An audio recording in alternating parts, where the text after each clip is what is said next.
Next हम तीसरा तरीका देखने जा रहे हैं हैलोजिनेशन ऑफ एल्कीन्स करने का, जो कि आखिरी तरीका है, दैट इज खराश इफेक्ट। खराश इफेक्ट का मैंने एक एग्जांपल लिखा है। सपोज ये मेरी एल्कीन है, इस पर मैंने HX डाल दिया, HBr। HX में से भी पर्टिकुलरली सिर्फ HBr ही एक्सेप्टेबल है इस पर्टिकुलर मैकेनिज्म से प्रोडक्ट बनाने के लिए। उसका रीज़न हम थोड़ी देर में देखेंगे।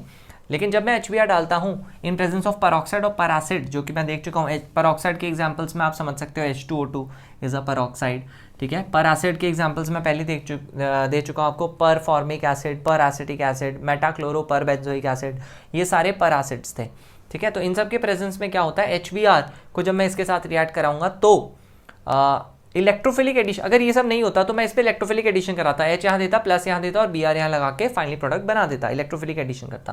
पर अब पेरोक्साइड के प्रेजेंस में हमें पता है, पेरोक्साइड के प्रेजेंस में फ्री रेडिकल मैकेनिज्म होती है। फ्री रेडिकल मैकेनिज्म करने का तरीका क्या है बेटा? फ्री रेडिकल मैकेनिज्म करने के लिए सबसे पहले आप ऐसा इमेजिन करो, Br फ्री रेडिकल जाके अटैक करेगा। Br फ्री रेडिकल या तो यहाँ अटैक करेगा तो फ्री रेडिकल यहाँ बनेगा, या फिर Br फ्री रेडिकल यहाँ अटैक करेगा तो एक फ्री रेडिकल आपको यहाँ बना हुआ दिखेगा, है ना।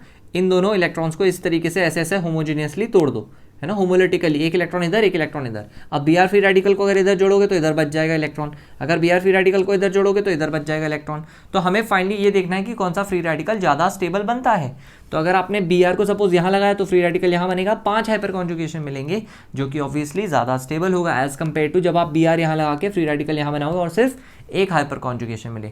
तो ऑब्वियसली सबसे पहले आपने Br यहाँ लगाना है, यहाँ फ्री रेडिकल बनाना है और फाइनली H फ्री रेडिकल को अटैच कर देना है। तो फाइनली प्रोडक्ट आपका ऐसा दिखेगा, CH3 CH2 और इस पे Br लगा हुआ दिखेगा।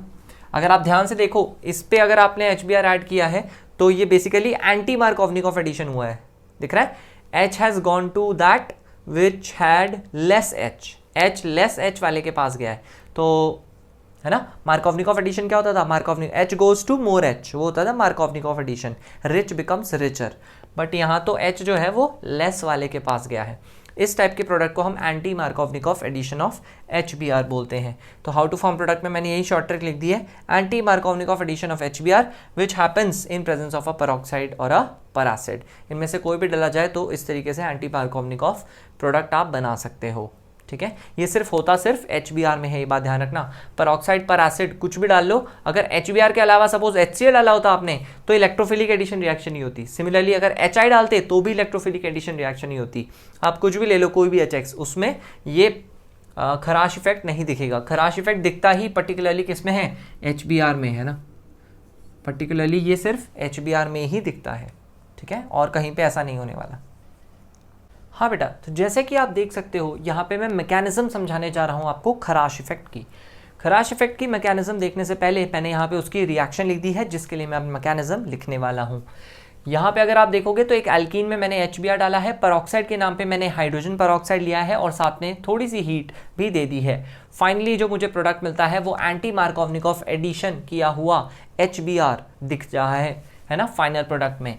अब इस रिएक्शन को कराने के 3 पार्ट्स होते हैं। This is free radical addition of HBr। कैसे कैसे होगा ये, इसको मैंने 3 पार्ट्स में डिस्ट्रीब्यूट कर दिया है। The first part is initiation. Initiation step में क्या होता है, फ्री रेडिकल जनरेट होता है, जो कि हमारे प्रोपगेशन स्टेप में फाइनली हमारे अल्कीन पे अटैक करेगा। किस तरीके से, आइए देखते हैं। इनिशिएशन स्टेप में सबसे पहले वो जो पेरोक्साइड है वो जनरेट करता है फ्री रेडिकल, क्योंकि पेरोक्साइड के बीच का जो ये लिंकेज होती है ये होती है कमज़ोर, क्योंकि इनके लोन पे रिपेल करते रहते हैं, तो ये बहुत आसानी से टूट जाती है और 2 OH फ्री रेडिकल्स देती है। ये जो 2 OH फ्री रेडिकल्स हैं ये क्या करते हैं, फिर उस HBr को तोड़ने का काम करते हैं, क्योंकि हमें पता है 1 free radical generates another free radical. तो अगर आप इस पे OH फ्री रेडिकल का अटैक कराओगे तो क्या होगा, ये भी फ्री रेडिकल तरीके से टूटेंगे और H फ्री रेडिकल OH के साथ कंबाइन करके वाटर बना लेगा और साथ में एक और नया फ्री रेडिकल जनरेट कर देगा। 1 free radical generates another free radical, और ये फ्री रेडिकल फाइनली हमारे एल्कीन पे अटैक करता है। तो जब मेरे एल्कीन पे अटैक करने जाएगा तो देखना कैसा दिखेगा, CH डबल बॉन्ड CH2 इस तरीके से दिखेगा और यहाँ पे Br फ्री रेडिकल का मैं अटैक कराने जा रहा हूँ। मेरे पास 2 ऑप्शंस हैं, जब मैं इस पे एडिशन कराने जाऊँगा तो या तो Br यहाँ लगा के फ्री रेडिकल यहाँ बनाऊँ या Br इधर लगा के फ्री रेडिकल यहाँ बनाऊँ। मैं दोनों बना लेता हूँ ताकि मुझे डिसाइड करने में आसानी हो कि कहाँ फ्री रेडिकल ज़्यादा स्टेबल है। एक बार मैंने Br बीच में लगाया और फ्री रेडिकल कोने में बना दिया, और एक बार मैं फ्री रेडिकल बीच में बना के Br कोने में लगा देता हूं। तो जैसे कि मुझे साफ साफ दिखाई दे रहा है 3 2 5 हाइपर कॉन्जुगेशन और यहाँ पे सिर्फ एक hyper conjugation, therefore this is more stable, और मोर स्टेबल से ही हमारा मेजर प्रोडक्ट बनता है। तो मैं मेजर प्रोडक्ट बनाने के लिए इसी प्रोपगेशन स्टेप का सेकेंड स्टेप लिखने जा रहा हूं। ये जो फ्री रेडिकल जनरेट हुआ है, ये फ्री रेडिकल का मैं फर्दर अटैक करा सकता हूं हमारे दूसरे रिएक्टेंट पर, जो हमारा दूसरा रिएक्टेंट था HBr, जिससे एक बार फ्री रेडिकल तो इसी OH फ्री रेडिकल ने जनरेट करा दिया। अब बाद में ये काम, इसको फ्री रेडिकल जनरेट कराने का काम यही कर देगा, यही वाला फ्री रेडिकल कर देगा। ये क्या करेगा, यहां से H फ्री रेडिकल लेके CH3 CH2 CH2Br ऐसा बना लेगा, ठीक है। और ये ऑब्वियसली आपका मेजर प्रोडक्ट हो गया। अगर माइनर बनाना चाहते हो तो यहां से आपको माइनर पता चल जाएगा, but we are only interested in the major product. This is the major product, ठीक है। यही आपका मेजर प्रोडक्ट है, यही आपका मेजर प्रोडक्ट है, ठीक है। और टर्मिनेशन में आपको पता ही है, टर्मिनेशन में जितनी भी आपको फ्री रेडिकल्स रिएक्शन के दौरान दिख रही हैं, किसी भी फ्री रेडिकल को आपस में कंबाइन कर दो, वो सब टर्मिनेशन हो जाएगा। वो इररिलेवेंट रिएक्शंस हैं, वहां पे आप कोई भी दो फ्री रेडिकल्स कंबाइन करके कुछ भी रिएक्शंस लिख सकते हो।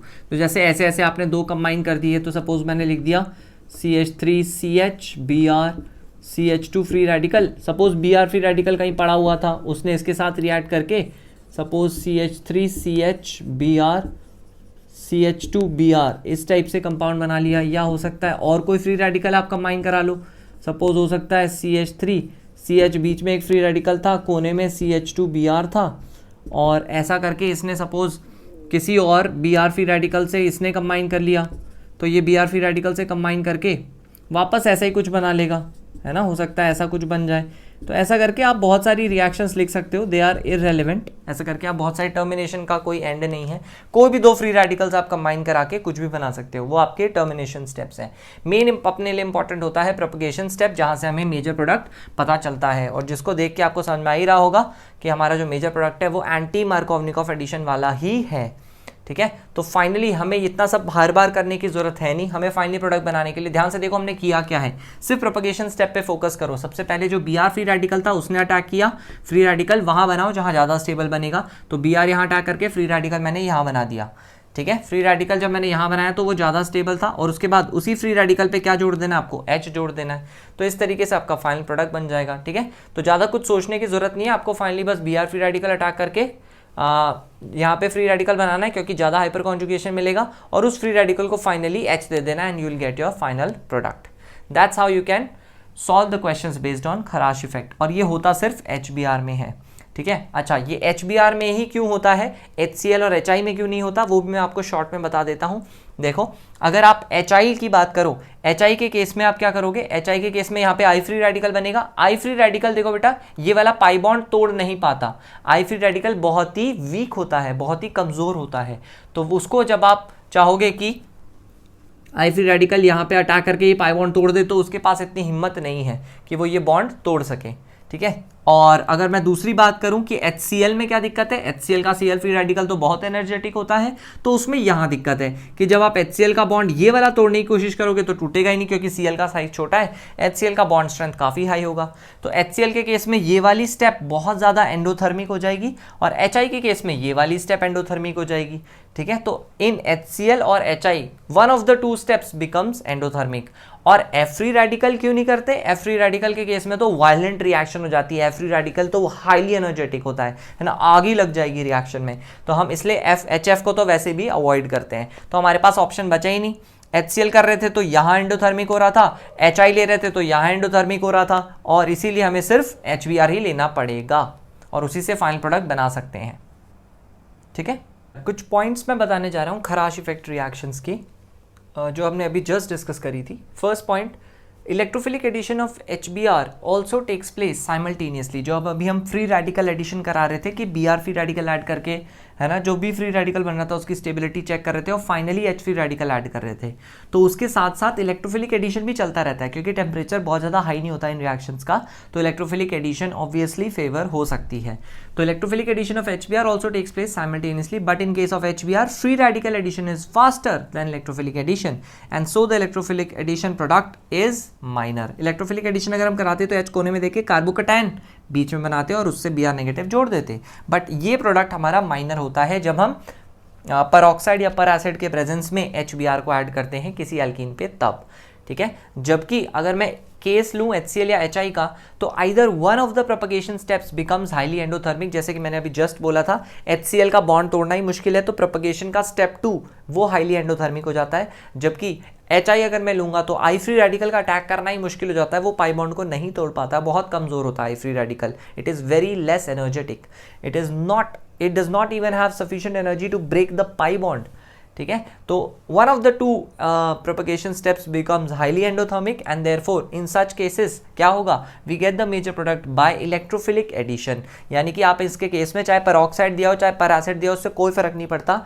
HCl या HI अगर आपको दिखा तो आपको सिंपल सा कार्बोकैटायन बनाना है ज़्यादा स्टेबल, वहाँ पे जाके Cl या फिर आयोडीन को चिपका देना है, ठीक है। तो जैसे कि मैंने यहाँ पे 3 केसेस आपको साथ में बना के दिए हैं, एक बार HCl, एक बार HBr और एक बार HI, जिसमें से पेरोक्साइड सब में दिया हुआ है मैंने, लेकिन पेरोक्साइड से कोई खास फर्क पड़ता नहीं है HCl और HI को, सिर्फ फर्क किसको पड़ेगा, HBr को। तो HBr के केस में तो पहले आपको Br लगा के फ्री रेडिकल की स्टेबिलिटी चेक करनी है, जो कि यहाँ बढ़िया होगा, और यहीं पे हमारा फाइनली Hb लग जाएगा, तो CH3 CH2 यहाँ लग जाएगा हमारा Br। अगर इसके केस में बात करूंगा मैं, तो H कोने में लगा के प्लस बीच में बनाएंगे और उस पर लगा देंगे Cl, तो CH3 CH3 और यहाँ लग जाएगा Cl, और यहाँ पे भी सिमिलर वैसा ही होगा, कार्बोकैटायन की स्टेबिलिटी चेक होगी, कार्बोकैटायन बीच में ज़्यादा स्टेबल था और वहीं पे जाके लग जाएगा I। तो ये हमारे मेजर प्रोडक्ट्स हो जाएंगे in the following scenarios. Clear है? Thank you.